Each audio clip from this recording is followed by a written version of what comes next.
activa con la emoción, el interés, el vínculo. Si una experiencia no conmueve,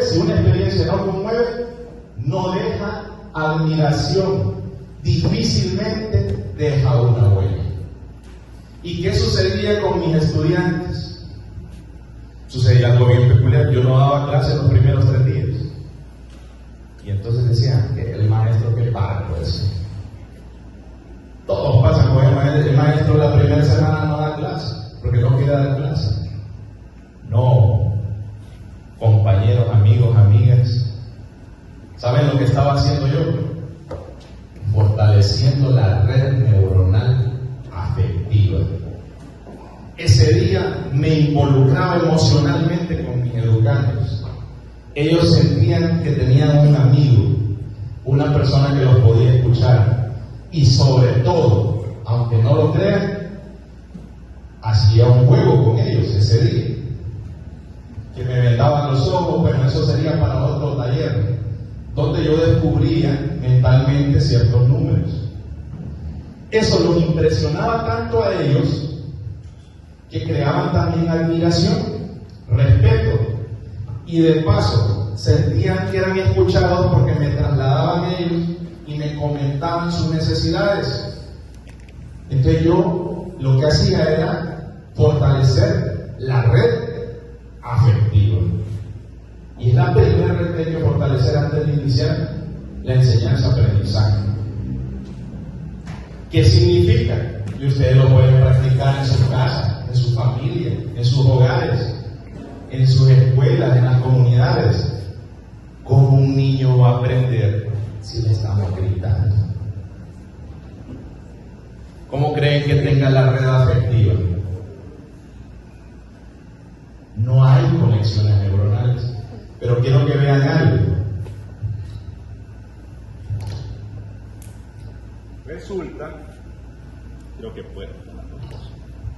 Resulta que cuando uno tiene, estoy dibujando en este momento varias camisas. Pero no me vayan a burlar porque no soy tan bueno dibujando.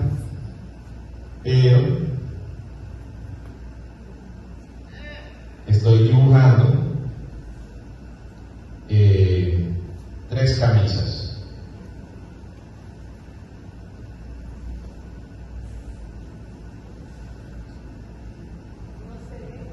No se ve con el marcador.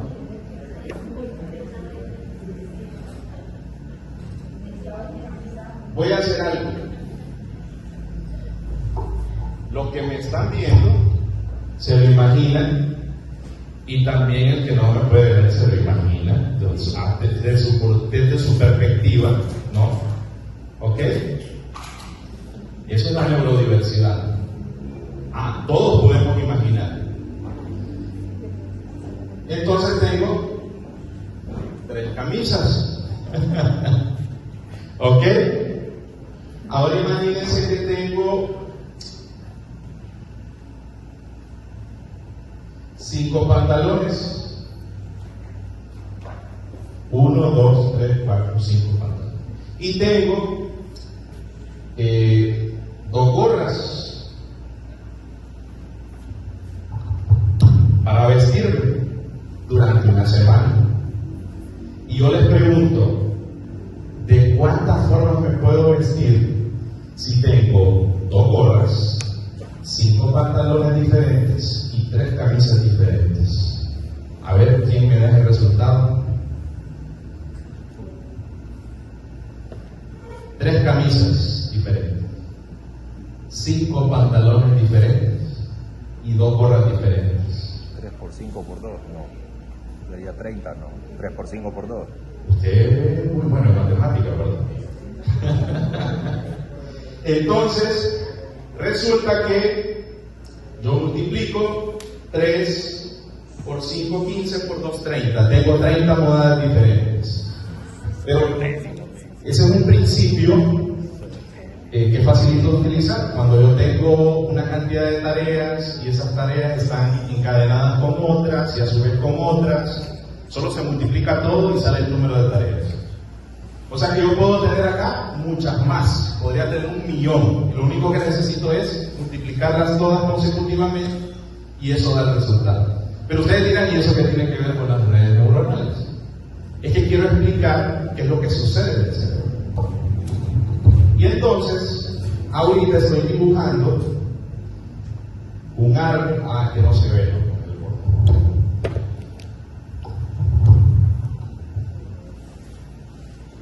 Uy, se va a caer, se va a caer.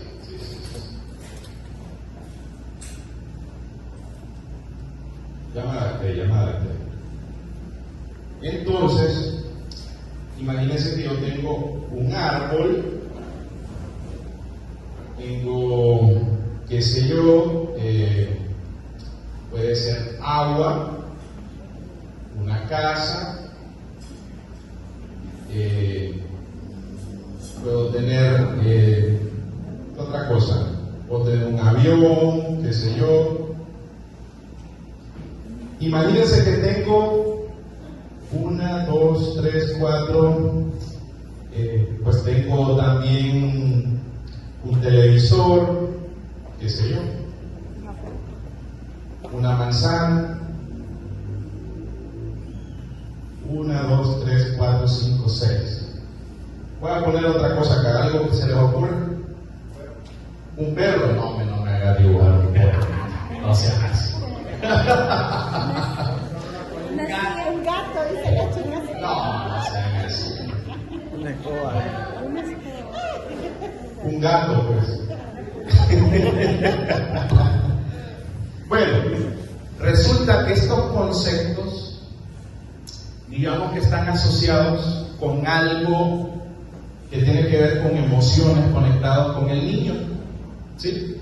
Son 7 conceptos. 1, 2, 3, 4, 5, 6, 7 conceptos. Podría ser que ese día que comió manzana fue el mejor día para él y tiene un vínculo emocional afectivo respecto a la manzana. El árbol, de repente fueron de campo, día de campo con la familia, y quedó grabado el árbol como parte de esa conexión de redes neuronales. La pregunta es, ¿qué sucede en el cerebro de este niño con 7 eventos donde tiene una conexión neuronal afectiva? Resulta que el teorema matemático dice que solo tenemos que multiplicar en orden descendente. 7 por 6, por 5, por 4, por 3, por 2, por 1. 7 factoriales. 7 factoriales, correcto, en matemáticas, ¿no? Y 7 factoriales arriba de 3.800.000, ¿verdad? Más o menos. Eso significa que este niño tiene 3.800.000 conexiones neuronales afectivas. Tremendo lo que sucede en el cerebro. Y de repente él está asociando todas estas cosas, ¿no? Para que se fijen. Ahora, ¿qué pasa si este niño, este concepto lo tiene aislado de no puede asociar conceptos? No hay conexiones neuronales. ¿Ven lo importante entonces dentro de la pedagogía, dentro de la socialización que hacemos con las personas, el trato que debemos de tener hacia las mismas, la importancia de lo que está sucediendo en el cerebro?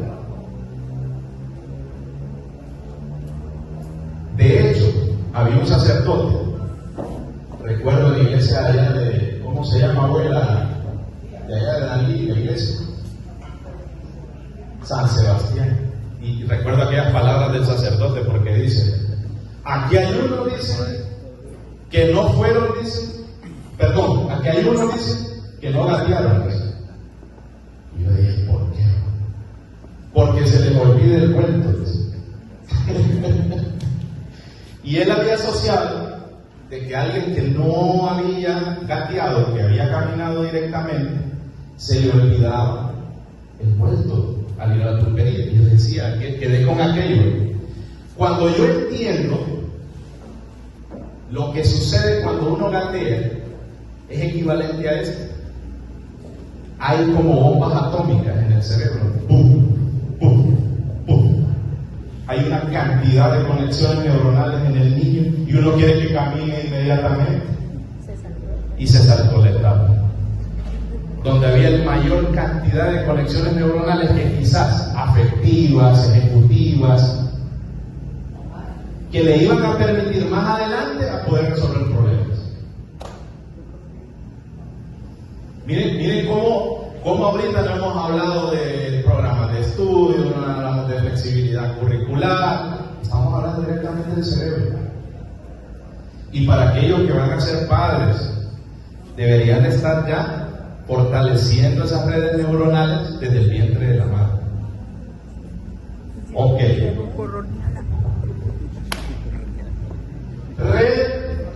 Perdón. La afectiva, volvamos a la afectiva. ¿Quiénes creen? Vamos a hacer una pregunta. Puede haber varios candidatos, pero de nuestros niños con discapacidad, ¿quiénes creen que tienen muy desarrollada esa red neuronal afectiva? ¿Se han fijado?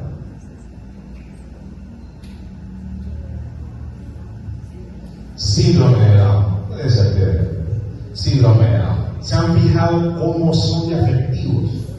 ¿Cómo son de emocionales, de cariñosos? A cada rato te dicen te amo y te salen con cada cosa. Bueno, es una cosa increíble. Y uno puede decir que lo que está pasando es que ellos tienen esa red neuronal muy activa. Miren qué interesante. Pasemos a la siguiente. Red neuronal ejecutiva. Y esa ejecutiva, ¿qué hace un ejecutivo? A ver. Ejecutar. Ejecutar. Prácticamente un ejecutivo es el que dirige, planifica, programa, emplea, tiene estrategia, ¿sí? Gestiona, correcto. De cierta forma, las redes neuronales ejecutivas son las que gestionan, administran, planifican. ¿Quiénes creen de nuestros niños con discapacidad que tienen? No es que, porque aquí viene algo interesante, no es que tienen un problema con la red neuronal, es que la red neuronal tiene un lenguaje diferente o prioriza diferente, ¿sí? Son nuestros niños con TDAH. Las personas que tienen cierto grado de déficit de atención, la red ejecutiva no funciona de la misma forma como funciona la red ejecutiva de la mayoría de las personas. Pero eso no significa que esté defectuoso, sino que es parte de la diversidad. ¿Lo ven? Y entonces, muchos estudiantes que no siguen los caminos esperados encuentran soluciones como creativas. Por eso es que los niños con TDA son tan creativos. O sea, van viendo la peculiaridad y las conexiones. Y, lógicamente, cuando se les da la oportunidad de hacerlo a su manera, y aquí yo iba a contar una historia. Me acordé, miren, es importante por eso, porque si no me desvío. Resulta que una vez había un tipo, ¿por qué cuento esto? Para ver la divergencia. Había un tipo que se escondía en el monte, y entonces al mirar del otro lado, miraba que la gente llegaba, tocaba una puerta en una casita vieja, y entonces decían un número de un lado y él contestaba del otro y le abrían la puerta. Entonces resulta que, tal vez no me equivoco, dice el que está dentro 18 y el que está afuera dice 9. Pum, y le abre la puerta. Dice, y con la mitad. Allá viene y dice 8 Y el que estaba al otro lado, 4, dice. Ah, dijo, la mitad, dice. Y entonces él decide irse para ver si era cierto esto. Cuando llega, el que está adentro le dice 6, y él dice 3. Y lo mataron. Y la pregunta es ¿por qué? Y después ustedes pueden investigar, hay más datos sobre esa peculiaridad que da la mitad. Resulta que él creyó que solo sacaba la mitad del número, pero en realidad lo que estaban era contando el número de letras. 18 tiene 9 letras, 8 tiene 4, ¿sí? Y entonces 6 solo tiene 4, la respuesta era 4. ¿Y con qué quiero decir esto? Resulta que nosotros llevamos al niño al psicólogo y decimos, vamos a hacer un diagnóstico porque este niño tiene problemas de aprendizaje. Yo quiero que el psicólogo me diga qué es lo que está pasando acá. Viene el psicólogo y aplica una batería que muchas veces no es barata, es carita, y le dice, mire, tiene problemas acá. Pero ustedes sabían,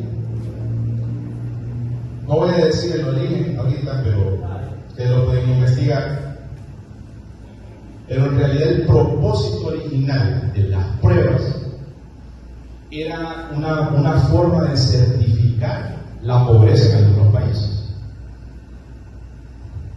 Y miren, esto lo dije, creo que usted no estaba, esto lo dije teniendo muchos psicólogos. Resulta que todos los ítems tienen una respuesta ya establecida. ¿Sí o no? No tienen varias, tienen una. Y entonces con una tablilla usted coloca, ¿verdad? La batería, ¿usted se coloca? No. Y evalúa. Y eso incluso ya le dice los datos, perfil, todo. Eso es como tener un manual. Pero ¿y qué pasa con el niño que tenía TDA o autismo y se salió de la convergencia y lo que vio fue otra solución creativa? Ese niño va a salir como que tiene un coeficiente intelectual bajo, y eso no es cierto. Pregunto entonces, ¿estas pruebas que se aplican son malas? No. Lo que pasa es que hay que saber qué es lo que identifican. Y la prueba acerta cuando obtiene datos concretos de usted, ¿verdad?, sobre su coeficiente, que es muy alto porque usted es convergente. Lo que usted tiene como conocimiento, creo que se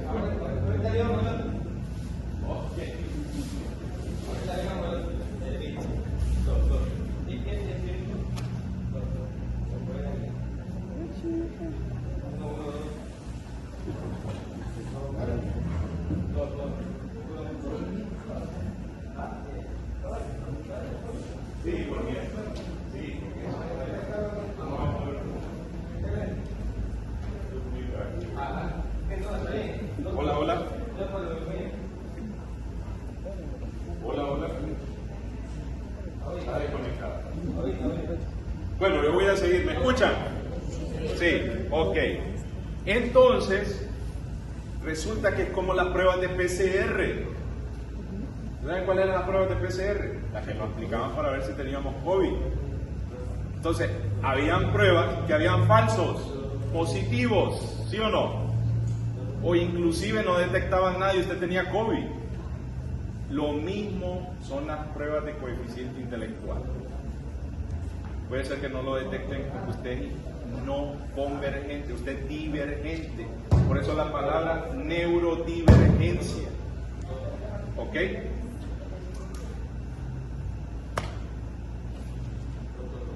Y aquí viene una red muy importante. es la red de saliencia. ¿Habían escuchado la palabra? Eso viene como de una palabra en inglés que no puedo pronunciar y que no me pidan que la pronuncie. Pero que tiene que ver con el enfoque. Entonces, esas personas que de repente dejan todo para última hora, no lo voy a hacer mañana, y se le empezó a acumular todo. El problema es que no tiene desarrollada la red de saliencia. Esta ayuda a captar lo importante.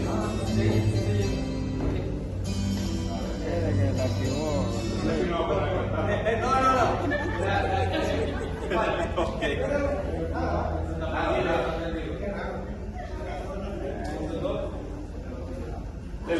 Sigamos. Entonces, les decía que esta ayuda a captar lo importante.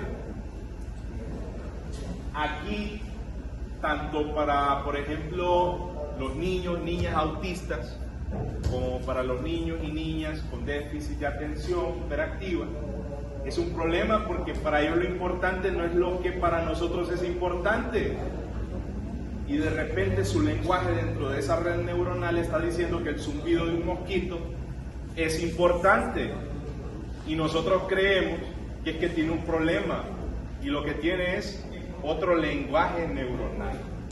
Entonces, algunos niños tienen una forma diferente de priorizar lo que perciben.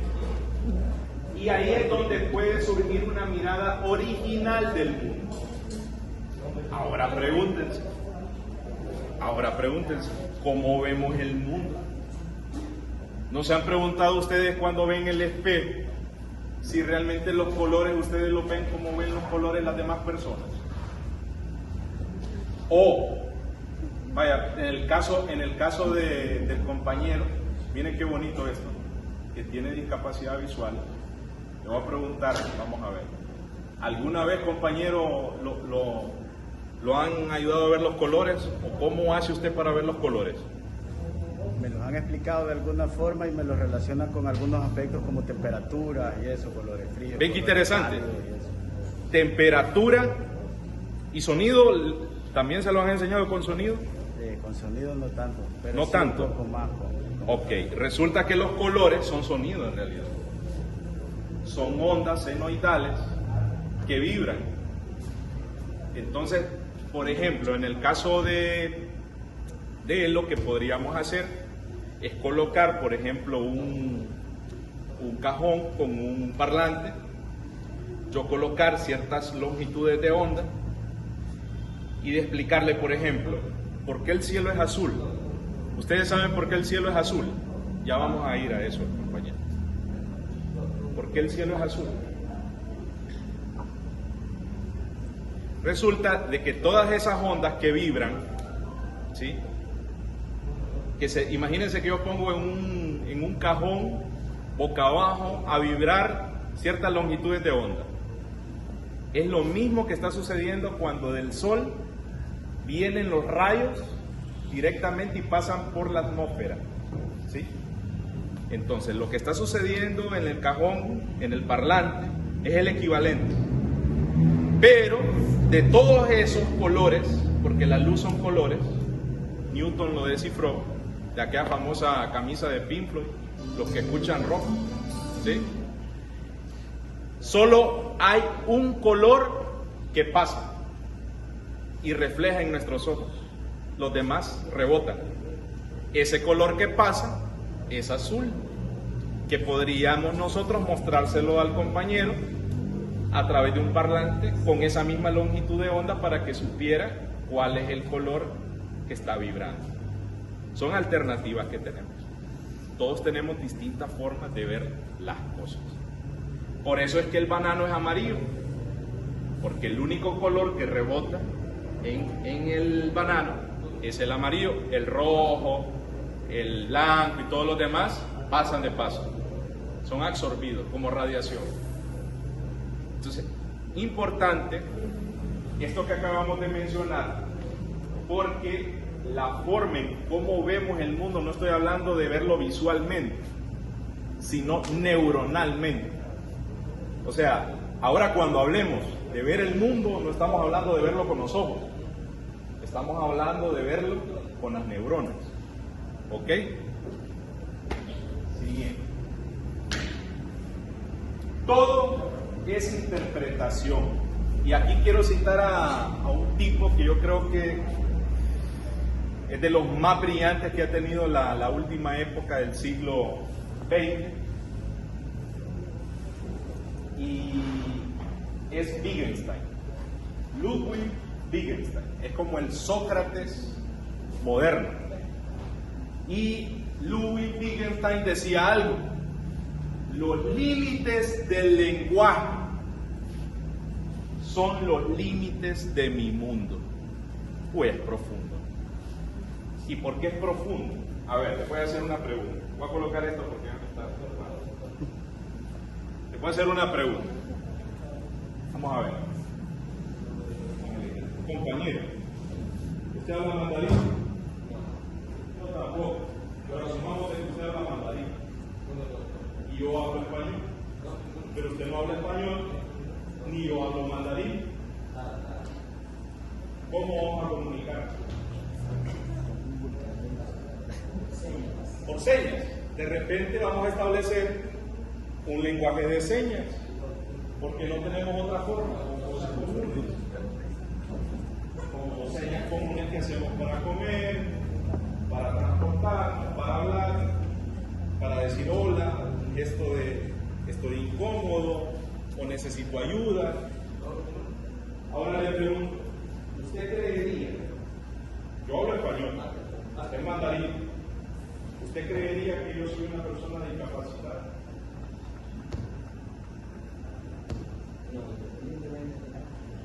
No. ¿Por qué?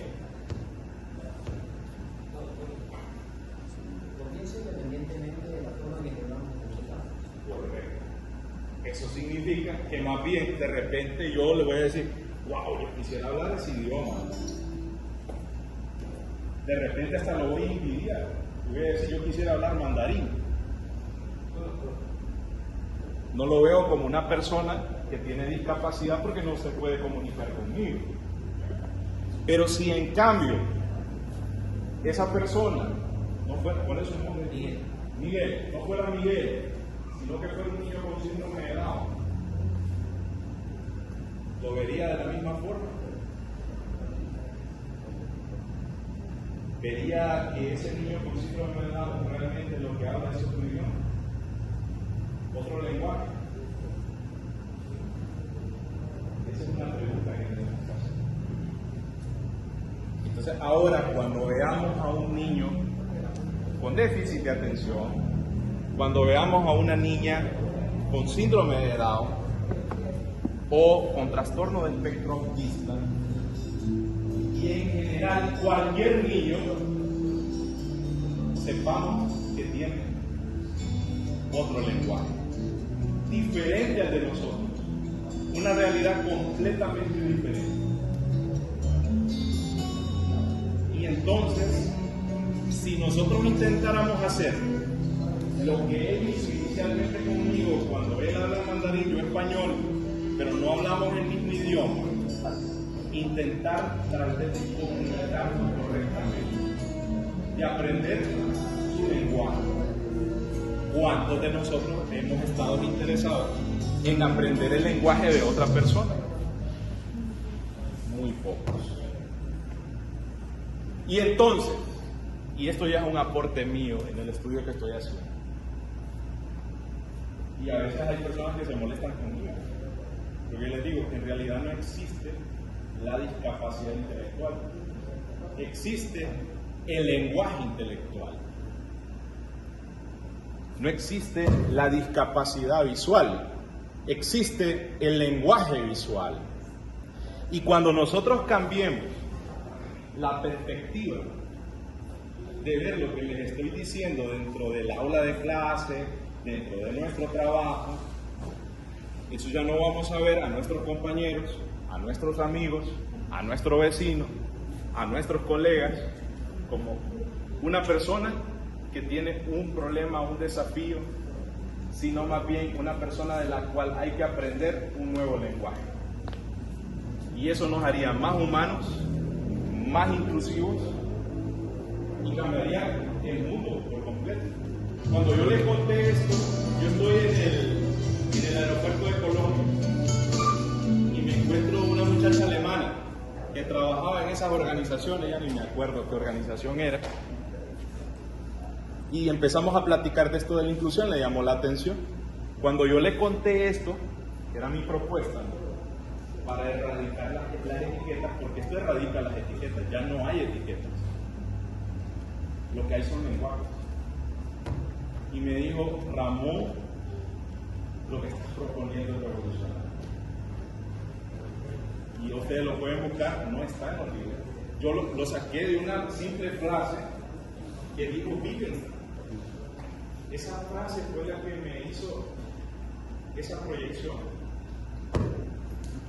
No es que un niño con TDA tenga una red de saliencia defectuosa, es que su atención sigue otra lógica, otra forma de priorizar y responder al entorno. No es que su mente esté desorganizada, es que nosotros no hemos aprendido a comprender su orden. Muchos llamados trastornos no son errores, sino formas de existencia que aún no hemos sabido nombrar.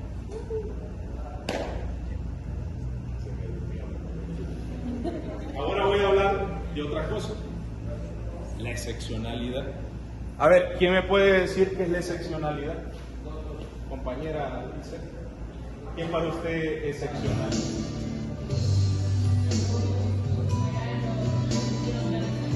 Fuera de lo tradicional. Un poco elevado. ¿Qué es excepcional? Más allá de lo ordinario. Excepcional, ¿qué? Un rasgo que caracteriza a un individuo y que lo hace diferente en una forma óptima de los demás. ¿Y usted qué piensa? Excepcional. Único. La excepcionalidad no es un privilegio.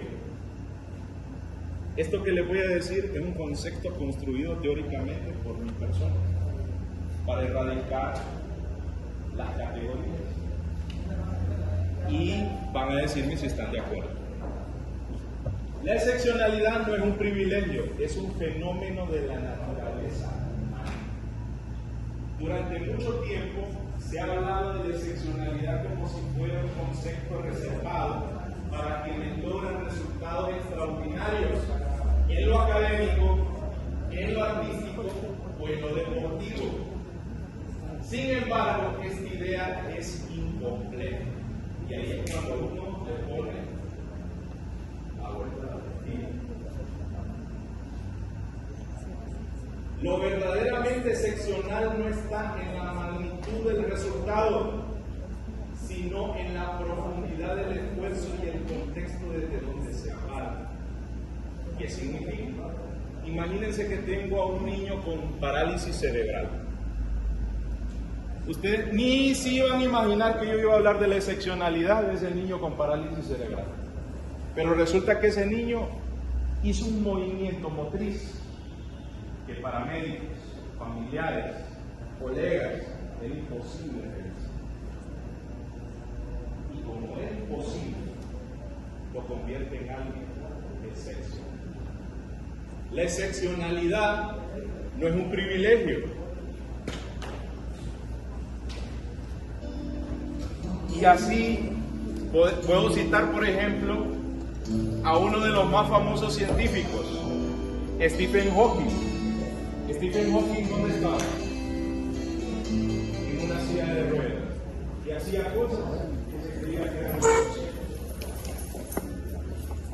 Y de igual forma, tenemos gente que pinta, pero que no tiene su brazo. Gente que corre, pero que no tiene sus piernas. Lo importante entonces de entender la excepcionalidad es que si todos los niños son capaces de tener un talento, todos también pueden llegar a ser capaces de ser excepcionales desde su lenguaje. Eso significa, y aquí es donde está mal la evaluación, y ahorita estamos trabajando en ese tema. Lo que pasa es que no crean, es complejo porque entra en choque con paradigma de la evaluación estandarizada. ¿Ustedes creen que puede haber una evaluación estandarizada si cada cerebro es un universo completo? De hecho, decirles que uno de los problemas del $1.000.000, que hay 7, se resolvió uno en el 2004, Perelman, que es un ruso que camina en los buses y pide dinero. Por cierto, lo pueden buscar en internet. Me quedé en Perman. El ruso Perman, ¿no? Bueno. Eso que andan los buses. Bueno, no, era antes de eso. Bueno, pero... La excepcionalidad. Bueno, la excepcionalidad, correcto. Entonces, la excepcionalidad permitiría ver en un docente la capacidad de admiración en un estudiante que posiblemente alguien diría nos pasa de la media. Me explico. Un día, un educando, yo le coloqué 100 y otro que aparentemente era más brillante obtuvo 90. Y él me decía, profesor, porque yo obtuve 90 y él obtuvo 100. Si partimos de ese grado de excepcionalidad, aquel joven que aparentemente tenía todo en contra, había evolucionado mucho más que aquel que se había sentido cómodo desde su silla donde aparentemente todo lo sabía. Y todavía no hemos llegado a ese nivel de evaluación relativa. ¿Y por qué creen? Porque todavía no se ha podido medir en el cerebro la cantidad de esfuerzo que hace una persona en resolver un problema. Por eso vale $1.000.000 resolver. $1.000.000. Una educación realmente inclusiva y transformadora parte de estas convicciones. Que todos los niños y niñas tienen talentos, aunque a veces tarden en manifestarse o lo hagan de forma distinta. Que el papel del educador no es corregir la diferencia, sino acompañarla con respeto, sensibilidad y creatividad. Que la evaluación debe mirar el proceso, no solo el resultado, el trayecto, no solo la meta. Que el contexto es la clave. Lo que para un niño puede ser un paso pequeño, para otro puede ser una hazaña. Que el vínculo humano es la base de todo el aprendizaje. Nadie florece sin afecto. Si nosotros tenemos estas convicciones muy claras, nosotros podemos ser agentes de cambio. Y aquí quiero hacer un aporte. Yo soy físico de partículas. Mi estudio de investigación lo hice en una partícula que anda flotando por acá, no se puede ver, la descubrieron en el 2013, que se llama Higgs, la famosa partícula de Dios. No sé si han escuchado de eso, o lo pueden buscar en internet. La partícula de Dios es la que le da masa a las cosas. En mi trabajo de investigación en física cuántica, con gravedad, y me di cuenta que para hacer la transición a una educación más inclusiva tenía mucha similitud con la ruptura de los paradigmas que hubieron desde Newton, por ejemplo. Y le llamo así, de Newton a la gravedad cuántica, la inclusión como teoría unificada de la educación. O sea, actualmente la física busca unificar 4 fuerzas: electromagnetismo, gravedad, fuerza fuerte dentro del átomo y electromagnético. Entonces la evolución de la física ha sido un viaje para comprender el universo, y allá han fracasado incluso hasta Einstein. Imaginen Newton. Y Einstein, que creía la teoría que creó la teoría de la relatividad, también terminó fracasando cuando surgió la física cuántica. Entonces la educación inclusiva y la neurodiversidad siguen un camino similar, una búsqueda de comprensión profunda de la mente y el ser humano en toda su diversidad. Siguiente, para darlo en mente. Física clásica. Newton. El universo para Newton funciona como una máquina perfecta, con leyes fijas. Ahí no hay relatividad del tiempo ni nada, todo está fijo y sirve para predecir cómo se mueven las cosas y el control de todo el sistema. Eso es paralelo a lo que se hacía en educación tradicional.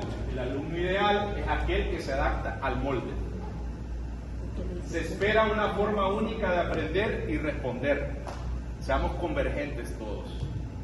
La diferencia es vista como fallo. Siguiente. Relatividad de Einstein. Einstein viene y dice, ya el tiempo no es absoluto. Si viajamos a la velocidad del tiempo, de la luz, entonces el tiempo se dilata. No digo que lo cambie. Se dilata. Y de hecho hay una paradoja de los gemelos, mandan a un gemelo fuera del planeta, viajando a la velocidad de la luz, cuando el gemelo regresa tienen distintas edades. Entonces desde la relatividad de Einstein, el tiempo y el espacio dependen del observador y del contexto. El universo ya no es absoluto. Miren qué interesante cómo se rompió ese paradigma. Se rompió el paradigma en educación de aquello que mencionamos tradicionalmente. Ahora una educación contextualizada y viene el constructivismo y todo este tema. Y entonces dice, cada estudiante tiene su historia, su entorno y su ritmo. Cada estudiante... No, me dirigí, para la creatividad. Cada estudiante tiene su historia, su entorno, su ritmo. La excepcionalidad es relativa, miren, al punto de partida y el contexto. El logro se mide desde el proceso, no desde la comparación. Siguiente. Pues resulta que después se dieron cuenta de que la gravedad que Einstein proponía en el átomo no funciona. No funciona. Y entonces crean una teoría aparte, que Einstein decía que era filosofía, eso no era física, y se crea la mecánica cuántica. La realidad está llena de probabilidades, ya no es lo que nosotros creíamos, sino no son posibilidades absolutas, sino que probabilidades. Yo puedo estar en un lugar, en otro al mismo tiempo. Algo parecido sucede con la neurodiversidad, es el equivalente a la física cuántica.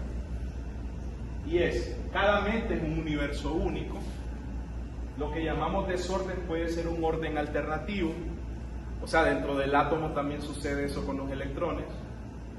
No hay un solo lenguaje neuronal. Lo invisible también importa. Las emociones, los silencios, los gestos, los intereses profundos. Así como los mensajeros invisibles de las fuerzas tradicionales, en la mecánica cuántica no se ven, pero están. Aunque yo no puedo ver el campo eléctrico, ahí está permanente. Y es importante para entender cómo funciona el universo, de igual forma cómo funciona la neurodiversidad. Siguiente. Pero aquí entra una teoría, la última, top, que es donde yo hice mi cálculo, que es gravedad cuántica, significa yo meto la gravedad en el átomo. ¿Sí? Y eso significa las cuatro fuerzas del universo, pero todavía no hay una teoría del todo. No existe. Cuando exista vamos a entender el origen del universo, ¿verdad? Tampoco estoy diciendo que ya existe la unificación de las cuatro fuerzas, pero sí existe un avance significativo.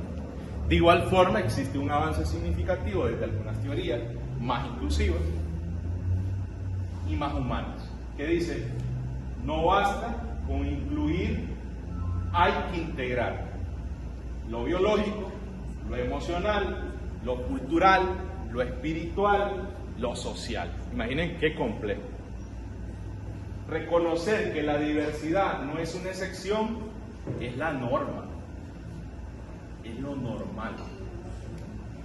Por eso, compañeros y compañeras, realmente, si el mundo llegara a ser inclusivo, no podríamos utilizar la palabra inclusivo. Se borraría. Porque ya no habría que incluir a nadie. ¿Me explico? Entender que cada red neuronal, cada forma de ser, es parte de un todo que aún estamos aprendiendo a leer. Siguiente. Siguiente. Me faltó una ahí. Bueno, gracias a todos.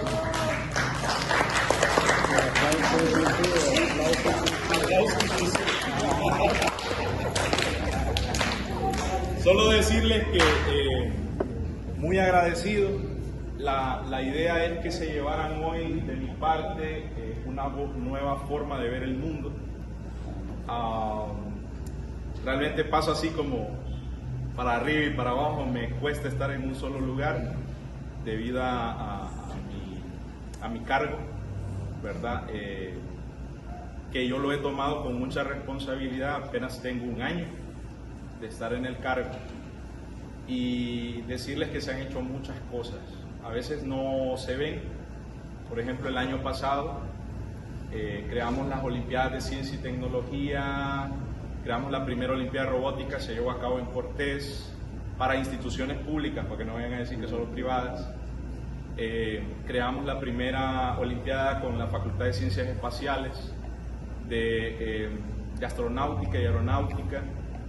Este año ya tengo reuniones con UNITEC, Católica, UNAD, para hacer la primera Olimpiada de Biología. Hacemos la de Matemáticas, la de Física, hemos conseguido medalleros internacionales, tenemos más de 115 medalleros internacionales. El año pasado participaron más de 50.000 jóvenes desarrollando su talento en estas áreas. También estamos desarrollándolo en el fútbol a través de FIFA for Talent, que lo está implementando en un convenio con la Secretaría. Actualmente se están detectando talentos también en esas áreas y se están haciendo avances también en el área artística. Entonces, creer que se están haciendo las cosas, claro, cuando uno hace los cálculos, uno se da cuenta de que no lo va a lograr en 3 meses. Sí, y eso a veces es lo que nos hace falta decirlo. Para hacer una transición a una educación inclusiva de este nivel, necesitamos formar a nuestra gente. Eso no es de un día para otro. Cambiar paradigmas. Y eso calculando desde aproximadamente 15 a 20 años. No es fácil. Entonces, a veces uno llega a una dirección y dice, bueno, no se hizo nada de eso. Pero la transición era para 20 años, ¿me explico? La actividad del tiempo. Ese pequeño paso que se dio, como dijo el presidente de los Estados Unidos cuando fuimos a la Luna. Y lo otro, aprovechar y decir que estamos en una época de auge tecnológico revolucionario de la inteligencia artificial, épico, ni comparado cuando fuimos a la Luna, así, ni comparado cuando fuimos a la Luna. Tanto así que van a desaparecer algunas carreras. Por ejemplo, el otro día yo quería aprender braille. Wow, pero es todo un tema. Y que ahora hay un nuevo código matemático, ¿cierto o no, compañero? En eso está, En eso está, ¿verdad? Y me dice, Ramón, pero es que tenés no sé cuántos meses tenés. Ok, digo, yo tengo que buscar una alternativa. Yo no tengo tiempo para, o sea, tengo que aprender ya. Yo en 3 días tengo que saber hacerlo. Agarro mi robot, los entreno, tienen que aprender braille. Ellos me dicen cómo hacerlo, escribo, perforo, y yo tengo escrita mi carta en poco. Son alternativas, ¿ok? Y más aún con el ESO, que mi compañera me va a enseñar, por cierto. ¿Qué pasaría? Nosotros tenemos con el Centro de Investigación del Perla de Lulúa, de los compañeros de informática con computación en robótica, tenemos una mano mecánica con inteligencia artificial que ahorita está simulando los movimientos en eso para convertirlos en lenguaje cotidiano. Esto con el propósito de que los niños tengan acceso todos a poder interpretar lenguaje de eso. Entonces, les digo todas estas cosas porque a veces se desconocen, ¿verdad? Sí se han hecho avances en educación, pero hace falta hacer mucho más. Alguien me decía hace un tiempo, estuve en un programa de televisión, Mundo Inclusivo, creo, así se llama. Me preguntaban cuánto invierte el sistema educativo en inclusión. Yo le decía muchos millones. No, pero es que ¿cuánto invierte su subdirección? Yo le decía, es que no lo puede ver así, porque inclusión son todos. Y eso significa que son 2.800.000 educandos que están en el sistema educativo. Yo no puedo hablar de un sector específico, ¿verdad? Porque entonces no estaría hablando de inclusión. Y el hombre comprendió, ¿verdad? Y me dijo, tienes razón. Estoy al servicio de ustedes para lo que necesiten, la Casa de la Cultura, agradecer a Casa Diversa por el apoyo que me brindó, ¿verdad? En la logística para poder llegar yo acá. Muy agradecido con ellos, estoy al servicio para cualquier otra ponencia que deseen en algún otro tema, ya sea de ciencia o de inclusión, porque aquí pues hicimos así como brochazos, ¿verdad? Pero aquí hay mucha tela que cortar. Incluso podríamos hablar del cerebro cuántico, que ese es otro tema, porque hace poco en Cambridge, en el 2017, se abrió el primer centro de estudio de la conciencia, y no se abrió por cualquier cosa, es que se está estudiando a través de la física la conciencia. Entonces, decirle a los jóvenes, a los muchachos que están estudiando, que en el umbral del conocimiento no existen carreras, existe una sola cosa, el conocimiento, y que por eso es que teníamos en la antigüedad abogados haciendo matemática o filósofos haciendo medicina, me explico. Y actualmente nosotros hemos desegregado eso, creyendo de que para construir conocimiento, en otras palabras, lo que les quiero decir es que allá arriba no hay diferencia entre el médico, el matemático, el biólogo, todos hacen una sola cosa. Los invito a ver una ponencia que vi hace, ¿cuándo fue? 2021, sobre cómo detectar el COVID con luz. Hice una propuesta con luz al Ministerio de Salud para una alternativa a las pruebas de PCR.